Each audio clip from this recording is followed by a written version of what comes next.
राजस्थान में आरटीई के तहत ऑनलाइन आवेदन शुरू हो चुके हैं और इसकी जो तारीख रखी गई है 3 अप्रैल से 21 अप्रैल तक आप लोग इसके जो आरटीई का जो पोर्टल है उस पर जाकर आप लोग ऑनलाइन आवेदन कर सकते हैं। आरटीई के तहत आप लोग अपने वार्ड या फिर गांव में किसी भी प्राइवेट स्कूल के अंदर फ्री में अपने बच्चों का एडमिशन करवा सकते हैं। जी हाँ, 25% तक आरटीई के तहत फ्री एडमिशन होता है। तो इसके लिए ऑनलाइन जो फॉर्म है वो ऑनलाइन फॉर्म 3 अप्रैल से शुरू हो चुके हैं। लास्ट डेट इसकी 21 अप्रैल है। तो इसके बीच में आप लोग इसका जो ऑनलाइन फॉर्म अप्लाई कर दीजिएगा।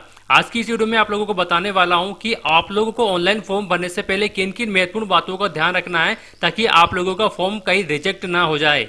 इससे पहले यदि आप लोग मेरे चैनल पर नए हैं तो मेरे चैनल को सब्सक्राइब कर लीजिएगा ताकि आरटीई से संबंधित आगे आने वाले जो भी ऑनलाइन अपडेट होगी उसकी जानकारी आप तक पहुंचती रहेगी। तो जो प्रवेश प्रक्रिया है आरटीई के तहत, इससे संबंधित कुछ महत्वपूर्ण बातें मैं आप लोगों को बताने वाला हूं जिसको आप लोगों को फॉर्म भरने से पहले ध्यान में रखना होगा।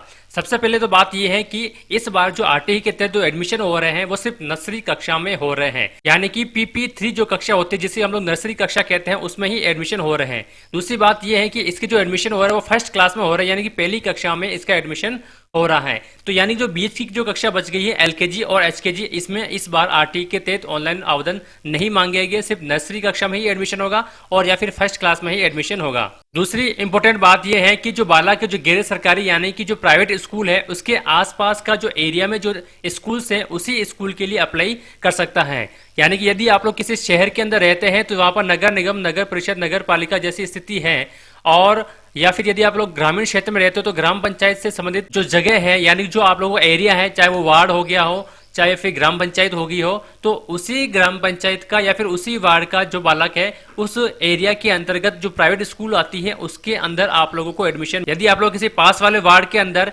या फिर पास वाली ग्राम पंचायत के अंदर आप लोगों को बच्चों का एडमिशन करवाना है तो ये स्थिति बहुत कम होती है। ये स्थिति जब भी हो सकती है जब उस ग्राम पंचायत या फिर जब उस शहर के किसी भी वार्ड के अंदर 25% बच्चे पूरे नहीं हो पाते हैं, तो फिर वो पास का वार्ड देखते हैं या फिर पास वाले जो ग्राम पंचायत है उसके बच्चों को यहाँ पर एडमिशन के लिए पात्र माना जाता है। तीसरी यहाँ पर इंपॉर्टेंट बात है कि आप लोगों की जो वार्षिक आय है वो 2.5 लाख से कम होनी चाहिए, यानी 2.5 लाख से ज्यादा नहीं होनी चाहिए। इसका आप लोगों को एक आय प्रमाण पत्र भी प्रस्तुत करना होगा। उसके बाद में यहाँ पर महत्वपूर्ण बात यह है कि आप लोगों को जो बच्चा है जो नर्सरी में या फिर जो फर्स्ट क्लास में एडमिशन हो रहा है, अब यहाँ पर देखिए जो प्री प्राइमरी लिखा हुआ है यानी जो नर्सरी है उसके लिए 3 वर्ष या उससे अधिक परंतु 4 वर्ष से कम की बच्चे की आयु होनी चाहिए। यानी कि आप लोगों के बच्चे की यदि आप लोग नर्सरी में एडमिशन करवा रहे हैं तो उसकी जो डेट ऑफ बर्थ है वो 31/8/2020 से 31/7/2021 के बीच में होनी चाहिए।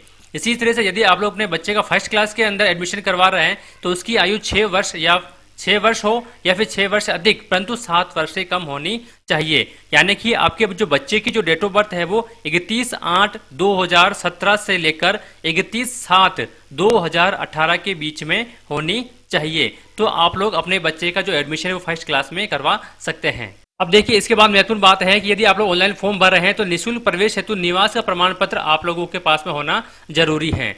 तो सबसे पहले तो मूल बात यह है कि आपके पास में मूल निवास प्रमाण पत्र होना चाहिए जो कि 6 माह से ज्यादा का पुराना नहीं होना चाहिए।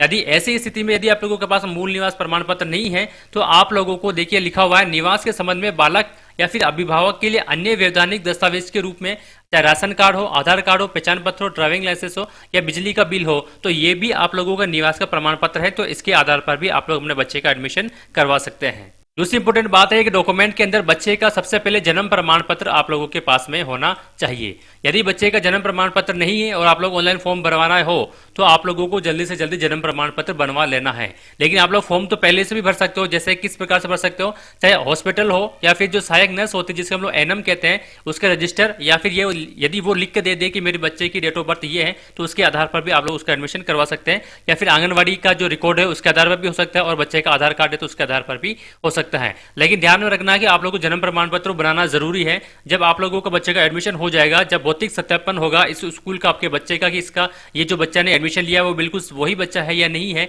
उस समय आप लोगों को स्कूल के अंदर जन्म प्रमाण पत्र जमा करवाना होगा। अब यहाँ पर एक टाइम फ्रेम दिया गया है, इसको आप लोग एक बार जरूर समझ लीजिएगा।